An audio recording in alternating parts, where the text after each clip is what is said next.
Hey, what's up guys, it's Hype's dad. So today I'm gonna just do a quick video where I just go over all the keys that are on the Mpc Key 61. So first we'll just start over here on the right. We have automation. We'll go over everything in the back also in another video. We got 61 keys, as you can see. Starts on a C. There's samples in there. But the first one we have is automation write and read. So that allows you to change the automation write and read global automation just as one button. And then you can also hit shift and then hit that if you want to turn it off, if you want to turn that global automation off, or if you want to turn it back to read. I think it was just on read when I had it. The next one we have is the mute. So this brings up all your different pads. So let's say that's what we got going on. If we wanted to mute certain pads, that's how you do it. Also remember, if you hit the stop button twice, that stops everything.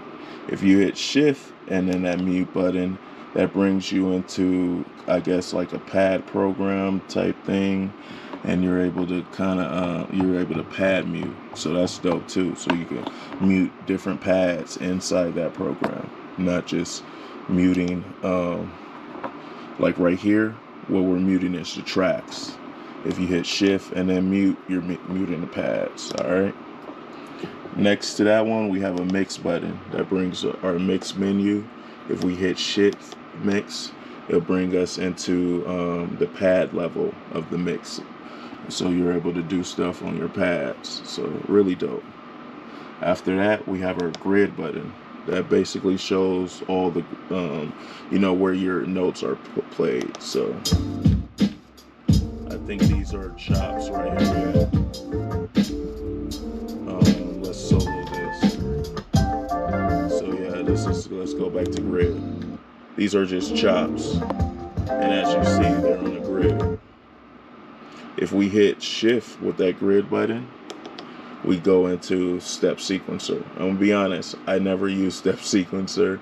I've had MPCs a long time and I've never seen the need of using the step sequencer. But if you guys feel like it's something that's dope and I should be using it, let me know in the comments. If you hit the next button next to that is your edit button. So this allows you to get into your program and really get in there. I like getting into my programs because I like to change that change it, make it go down sometimes, or change the polyphony. Right now it's on mono. Maybe you want more than one thing to play at the same time. That's how you do it. If you hit shift and edit, it takes you to the XY FX thing. If you can insert that, and then you have effects on there. So let's say that's fun for life, bro. Like XYFX is super fun. Just below that edit button, we have our keyboard control button. This is definitely something new that's only on the Mpc Key 61. So all of us old MPC guys with our lives and our X's, we probably don't have this keyboard control button. But this allows us to keep. I'm pretty sure you set up all of this. Let's check real quick for that keyboard stuff. Let's go back to main. Now let's say we have to go to we'll go to empty. We're in a plugin, right? Let's say we go to pad perform. This is where I believe you change that. So let's put D minor, harmonic minor or something, and then let's go back to control. Look, so now whatever you play will be in the scale that you put it in. Also, one thing you can do right here is you can transpose by 1. So basically, instead of starting on where it should start, it's going to start 1 over, and you can go behind that too. It allows you to change your MIDI channel. I haven't really got into none of that, but yeah, if you need to switch your the scale filter all you have to do is go into the pad perform, change that around right here, and then bam, you're in there. Another one that I use daily, and I mean daily, I'm touching this button a lot, sample edit, just because I chop my breaks like this. So let's say my break came in, it's already been chopped, but sample edit. And then another quick quality of life is sampler right there. So when you're ready to sample, you just hit shift, sample edit, bam. Next to that one, we have a timing correction. I like the fact that they have it right here because I could get in there if I do need to use timing correction. I'm gonna be honest, I do use it sometimes, but it's sparingly. I know how to, you know, get in and out of that. But I love to be able to turn it on. Like, oh, I want timing correction on, I just hit it, shift, and then timing correct. Or if I want to turn it off, hit shift and timing correct. That's really convenient. The undo button, undo and redo, pretty self-explanatory, but to have that on a hardware piece of gear is pretty freaking awesome. I've definitely been in situations on some gear that doesn't have undo, and I'm like, oh wow, yeah, guess I gotta make that beat again. And it is what it is, you gotta make a beat again. But you know, we're going to talk about these buttons right here, then quickly get into these buttons, and then we're out of here. Alright, so our transport is pretty self-explanatory. We do have it looks like a recall and a return. I'm going to have to get back to you guys on that. I don't really know too much about the recall and the return functions. I do know if you're trying to, like, I'm so used to like hitting record and play start at the same time, I was having a hard time doing that. So basically just hit record first and then hit play start and then get up in there. We have our little plus and minus. This is definitely every Mpc has it. Big jog wheel, our Q links right here. Having 4 Q links is a little limiting, but it's not too bad, guys. And then over here, it's some of our main area. We have our 16 pads, staple of the Mpc. We have our menu button. I definitely like this menu button because it brings you here. And the cool thing about the menu now is that you can hit edit and you can change however you want it. So like, let's say I don't want grid view in my, oh shoot, I gotta go back to it. Hit edit. Oh, I'm failing. Hit edit. I don't want grid view in there. Bam, it's out of there, son. So that's simple.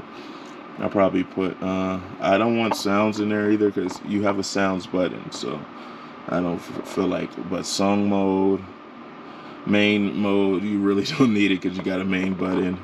Sampler, you got a sampler button. If you want to get quick to the sampler, that's dope.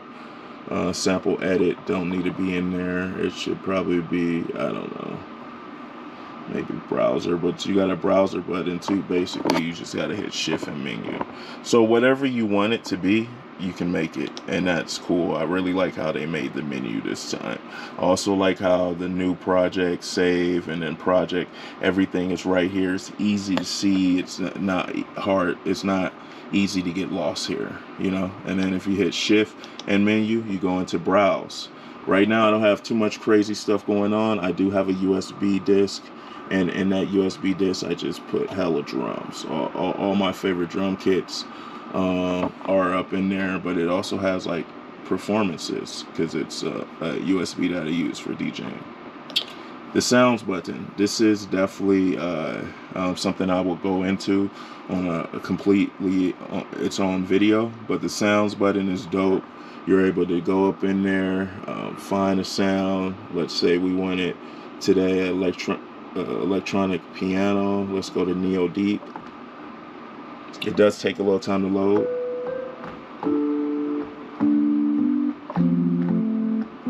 But then it's in there.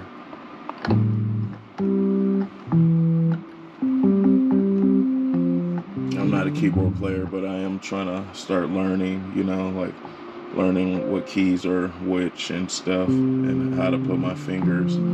But I'm trash, and I have a steel rod through my wrist, courtesy to the Army, so thank you, Army. Also, if you hit shift and sounds, it takes you to your favorites. Obviously, I have no favorite presets yet, but I'll get some. I'm working on that. We also have our performances and then set list. We'll go into this very deep. If we keep going to the left, we have our touch strip, which is pretty awesome. I've been playing with that a little bit. Inside, we have 3 buttons to the left of the touch strip, which are our touch strip button, allows us to switch what the touch strip is doing, as you see. And then we have a touch effects button. If we hit shift and then hit touch effects, you can switch it up. I've been using the reverse one a lot. That's been my one. We also have note repeat. You ever use an Mpc, you know what note repeat is. We have the pad banks up here. If you need to get to a back one, you have to just double click it. Pretty simple. And then to end it, we have our volume, main volume. Pretty self-explanatory. Under that, we have tap tempo. I do like this because if you hold it, you're able to switch whatever tempo you want. That's pretty sick. Metronome. You can turn that on and off just by pressing that button.